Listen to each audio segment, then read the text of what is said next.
patron de l'espoir de mon rêve.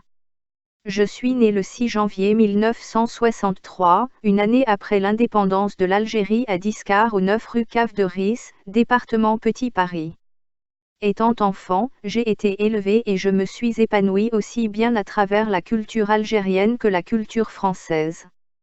Je suis né dans l'ancienne maison du gardien de la société de Monsieur Ris, qui était propriétaire d'un domaine viticole.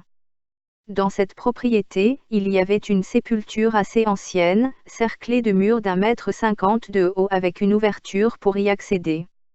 Un arbre penché ombrageait cette sépulture toute l'année. Étant petit, mon père me disait qu'il s'agissait de la tombe d'un guerrier où il me laissait jouer. Mon attention était portée sur la mosaïque qui ornait sa sépulture, très riche en couleurs. Quand j'étais écolier, tous les jours avant de rentrer chez moi, je rendais visite à ce défunt pourtant inconnu à mes yeux. Pour moi, l'être du défunt était présent par-delà la mort, comme si on pouvait sentir sa présence. Parfois, une bougie et des allumettes étaient présentes sur cette tombe, signe que des visiteurs venaient se recueillir. Alors que j'étais malade et que mes parents ne pouvaient pas subvenir à payer les frais hospitaliers pour me soigner, j'ai prié sur cette sépulture après avoir allumé un cierge pour pouvoir guérir, et, si ma guérison effectuée, pouvoir plus tard devenir musicien et devenir polyglotte. Pour moi, l'âme de ce défunt écoutait mes prières. Je lui racontais mes journées comme si je parlais à quelqu'un de présent physiquement et m'imaginais ses réponses à ce que je pouvais bien lui raconter. À force de passer du temps auprès de lui, j'assurais l'entretien de sa sépulture. À l'âge de 8 ans, je suis tombé dans le coma pendant la nuit, c'était comme si je ne pouvais plus contrôler mon corps mais j'étais conscient de ce qui m'entourait. Cette nuit-là, j'entendais mes parents parler dans ma chambre disant qu'il n'y avait pas de médecin et pas de voiture, et que l'hôpital le plus proche était à 45 km, et qu'il n'y avait pas assez d'argent. Pour me soigner, il préféra attendre le lendemain matin pour voir si mon état se serait amélioré pour trouver des solutions. Une fois mes parents sortis de ma chambre, j'ai plongé dans un rêve où je voyais mon père me demandant d'aller chercher un peu de blé chez le patron. Je me suis retrouvé face au défunt de la sépulture qui était alors le patron de mon rêve. Quand je suis arrivé chez lui, il m'attendait sur le pas de sa porte habillé tout en blanc, avec une barbe et des cheveux blancs. Comme mon père me l'a dit, j'ai demandé du blé au patron et il m'a autorisé à en prendre. J'ai pris du blé dans mes bras, et en voulant rentrer chez moi, je me suis aperçu que ce n'était pas le même chemin que d'habitude. Je me suis retrouvé dans l'incapacité de pouvoir emprunter cette route, des cobras bloquaient le passage tout en largeur de la route prêts à attaquer. Je suis retourné voir le patron au même endroit que précédemment où il m'attendait toujours sur le pas de la porte et je lui ai dit que je ne pouvais pas rentrer chez moi, des cobras me bloquaient la route, j'étais malade. Il m'a montré une petite fiole fermée par un bouchon de liège contenant un liquide rouge comme le sang et en a mis une goutte sur son doigt en me demandant d'ouvrir la bouche et la déposer sur ma langue. Une fois qu'il m'ait soigné, il me demanda de le suivre pour m'aider à rentrer chez moi. En avançant sur la route, nous avons rencontré les cobras qui ont eu peur de me voir avec le patron et se sont écartés de la route.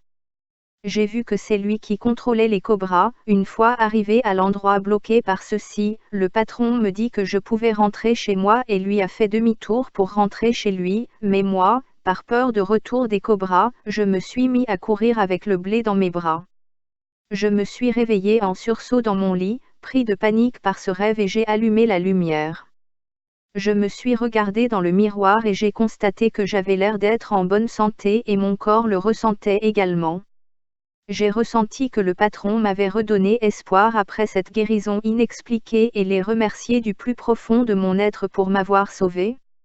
Aujourd'hui c'est comme s'il faisait partie de moi et qu'il résidait dans mon esprit. Depuis ce jour où il m'a libéré de ma maladie, je lui ai juré de vouer ma vie à défendre la liberté des autres, et de pouvoir donner autant de bien qu'il ne m'en a donné. Ensuite je suis retourné dans mon lit apaisé avec des projets pour l'avenir. Le matin, je me suis réveillée comme d'habitude et je suis allée prendre le petit déjeuner avec mes parents qui ont été surpris de me voir en pleine santé mais n'ont rien dit sur ce qui m'était arrivé la veille au soir pour ne pas vouloir m'inquiéter. Ensuite je suis allée jouer devant l'ancienne maison de Monsieur Horis où se trouvaient 4 palmiers assez anciens. J'ai ramassé des noyaux de ces palmiers pour les planter devant la maison de l'ancien gardien où nous habitions. À force de les arroser, ils ont poussé tout comme moi. J'ai grandi avec l'ambition de devenir un artiste comme je me le suis promis et mon grand frère par la suite m'a fait échanger mon vélo contre une guitare sèche. Quand j'ai sorti la guitare de son étui, j'ai senti l'odeur imprégnante du bois qui la composait et j'ai pincé les cordes du mi aigu et du mi grave et qui m'ont fait ressentir des sensations jusqu'alors inconnues pour moi. À l'âge de 15 ans, j'ai réalisé le fait de pouvoir jouer de la guitare et de chanter, et j'ai écrit ma toute première chanson qui s'appelle « Je vis dans l'espoir de mon rêve », avec un rythme musical du désert mélangé avec du jazz, et avec des paroles qui l'accompagnent. Par la suite, j'ai trouvé un travail comme aide-soudeur dans une petite entreprise qui m'a permis petit à petit d'acheter mon matériel de musique. Comme nous étions 10 enfants à la maison, j'ai monté un groupe avec mes frères que j'ai formé qui s'appelle les Frères Filali. Nous avons commencé par faire des représentations dans des soirées, lors d'un mariage dans le département. Avec le temps, mon groupe est devenu connu et nous connaissons le succès. Je me suis retrouvé avec 2 travaux, soudeur et musicien. La pratique du texte. J'ai compris, je suis un enfant mort-vivant retourné dans le monde de notre patron, notre créateur. C'est la réalité de la vie humaine dans ma mémoire.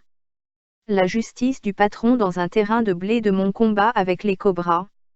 J'ai pris la lettre, la goutte rouge sur ma langue, la parole de Dieu avec du blé pour réaliser mes projets. À suivre. La photo de 1983 dans un terrain de blé avec les cobras. Le patron m'a prouvé le dessin de 5 siècles avec Nostradamus. Création de 1983 à l'an 2000, premier projet, Sonama Combat.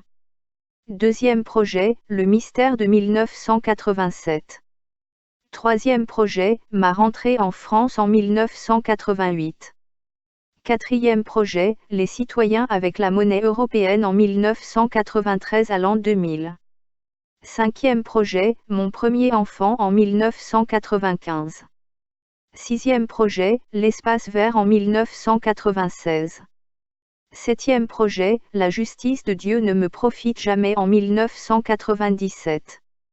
Huitième projet, La première Star Academy à Valenciennes en 1997. Neuvième projet, La police municipale sans armes en 1998 au Capitole de Toulouse.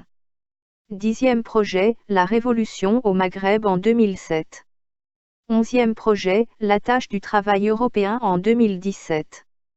12e projet, La justice dans la main du patron mondial en 2019. Prochainement dans les vidéos avec les preuves.